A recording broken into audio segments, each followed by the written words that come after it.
Hey everyone, welcome back. Today we're diving into a song that, well, it's a classic. I mean, who doesn't know I Will Always Love You? Right. But we're going deeper than just, like, the surface level, you know? Yeah. We really want to understand why this song has become, like, this cultural touchstone. It's interesting. Yeah. And for that, we've got a ton of cool notes and research to dig into. Yeah, this should be fun. It's funny how a song can kind of become this, like, I don't know, this almost universal language for certain emotions. Totally. And that's what's so fascinating about I Will Always Love You. But, when we were prepping for this deep dive, something really struck me. Oh, yeah. This song that everyone associates with Whitney Houston, like, it wasn't even originally hers. Exactly. That's where it gets really interesting. I mean, we tend to think of Whitney's 1992 version, the one from the Bodyguard. Oh, yeah, iconic, right. Totally. But the song's journey, like its whole backstory, it goes back to, get this, 1973. Wow, that's, like, way before I was even born. Right. Dolly Parton, she wrote and recorded it back then. No way. So it was a country songs first. Yep. And it was a hit, too. Topped the country charts, but it was a very different vibe. How so? Well, Dolly's version, it's more like this heartfelt, almost like a simple goodbye, you know? Very conversational. Okay, so how does a country ballad from the 70s become the power ballad of the 90s? Right. That's the million-dollar question. Because, come on, that's what I Will Always Love You is, right? It defines a decade. Totally. And to really get it, we got to look at a few things. First, Whitney Houston is just insane talent. Oh, for sure. That voice. Right. But also, we got to look at what was going on in music back then, like the whole scene in the early 90s. Okay, paint us a picture. What was hot then? So, picture this. R&B was huge. Hip-hop, too. Oh, yeah. Artists like Mariah Carey, Boys the Second Men, they were killing it. So much energy. Right. Upbeat, catchy melodies, lots of grooves. It was a good time for music. And then into this mix, boom, comes Whitney with this massive ballad. What a contrast. Yeah. Was that intentional, I think? It's hard to know for sure, but that contrast, it's a big part of why this song hit so hard. Yeah, I could see that. You've got this, like, surge of emotion, right? Raw, powerful, in the middle of all this high-energy stuff. It made you stop and feel it. Yeah, totally. Like, it almost demanded your attention, you know? Yeah, absolutely. And speaking of things that demand attention, we can't forget about The Bodyguard. Oh, man. The Bodyguard. Talk about a cultural moment. I mean, that movie was huge. Huge is an understatement. Remember how many copies that soundtrack sold? Something crazy, right? Like 45 million. 45 million. That's more people than some countries. It's mind-blowing. And I Will Always Love You was like the heart of it all. It's true, and it shows you how much the song resonated with people.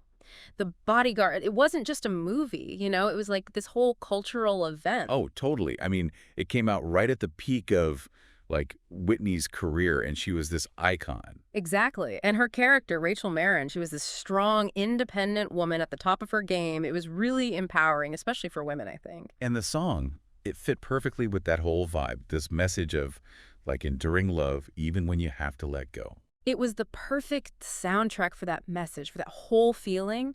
And think about it, this is the early 90s. MTV was huge. Oh, yeah. Music videos were everything. Right. And the music video for I Will Always Love You, with those clips from the movie, it just took the song to a whole other level. It's like those images are seared into my brain. I can still see them so clearly. And you're right, the song was everywhere back then. Everywhere. Proms, weddings. Oh, man, those slow dances. I remember it all coming back. It became the go-to song for those big emotional moments, you know? Happy or sad. Yeah, for sure. It's funny how a song can get so tangled up in your own memories, you know? Becomes more than just music. It's like a time capsule. Speaking of which, I remember back in high school going through this awful breakup. Oof, high school breakups are the worst. Tell me about it. But I Will Always Love You Yeah. became like the anthem for me and my friends. You were belting it out, weren't you? Oh, 100%. Full-on Whitney impersonations. The whole bit, it's like the song just understood what I was feeling, you know? Totally. And that's what's so amazing about it. It's not just a 90s song or a love song or a breakup song. It's timeless. Absolutely. It just gets to the heart of these universal human experiences, you know? Like love, loss, longing, that feeling of wanting to hold on to something even when you know it's over. It's powerful stuff. And honestly, you can't talk about the song without talking about Whitney's performance. I mean, that final, and I Will Always Love You. It chills. Every time. Right. Yeah. The control, the power. I read somewhere that when they were recording that note, everyone in the studio got goosebumps. Like even the sound engineers were floored. That doesn't surprise me one bit. Her voice was something else. And it wasn't just like the emotional impact, I will always love you. It kind of changed the music industry too, didn't it? Absolutely.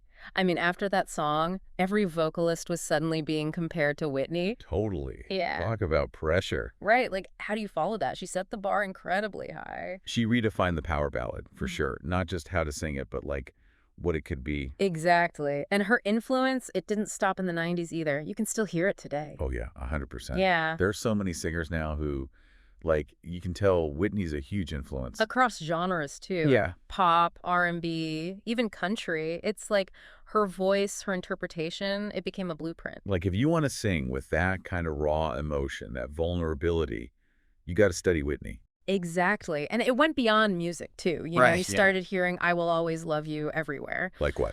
Movies, TV shows, even commercials. It Mhm. became this shorthand, this way to represent, like, deep, lasting love without even needing words. Wow, when you put it that way, it's kind of mind-blowing. Like, this one song, it wormed its way into our entire culture. It really did. It connected with people on such a deep level, across generations, across cultures. That's the mark of something truly special, I think. Yeah. When a piece of art can do that. Totally. And it all started with a really simple question, Yeah. What does it really mean to love someone, even when you have to say goodbye? That's it. Right. That bittersweet understanding that love can last, even when things change. It's something we all go through. And maybe that's why I Will Always Love You still resonates with us so strongly after all these years, because it speaks to that universal truth. Yeah. It gives a voice to those messy, complicated feelings, and it reminds us that we're not alone in experiencing them. Well, that was quite a deep dive. We covered a lot of ground today. From Dolly to Whitney, from the charts to our own personal memories. It's amazing how much one song can hold, isn't it? What does I Will Always Love You mean to you? Share your stories with us. We'd love to hear them. Until next time, keep those nostalgic vibes going.